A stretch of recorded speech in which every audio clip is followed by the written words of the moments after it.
તારીખ 30/9/2025 ના રોજ ઇમ્પોર્ટમાં જબરદસ્ત આઈટમ લઈને આવી ગયા છીએ. હવે આની કિંમતની વાત કરું તો 76,000 કિંમત છે શ્રીરાજ કોમ્પ્યુટરની. આજે નવરાત્રીનો છેલ્લો દિવસ હોવાથી ડિસ્કાઉન્ટ રાખેલું છે.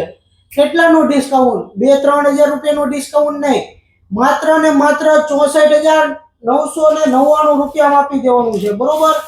હવે આના એકદમ સ્લિમ બોડી આવવાનું છે, metal body with work station આવવાનું છે. હવે આના કન્ફિગરેશનની વાત કરીએ તો i9 જનરેશન નું પ્રોસેસર રહેવાનું છે, 32 GB RAM રહેવાની છે, 1 TB NVMe રહેવાની છે અને NVIDIA નું 4 GB નું ગ્રાફિક્સ રહેવાનું છે, જે gaming, video editing, share market અને 3D એનિમેશન માં જબરદસ્ત પરફોર્મન્સ આપવાનું છે. તો આની ખરીદી કરવા માટે ક્યાં આવવાનું? શ્રીરાજ કોમ્પ્યુટર, યોગી ચોક, સુરત. અને આ જે છે આ માત્ર ને માત્ર રેટ દશેરા સુધી રહેશે. બરોબર. તારીખ 4 તારીખે આની ઓફર ક્લોઝ થઈ જશે. 4 તારીખ સુધી આ ઓફર લાગુ રહેશે.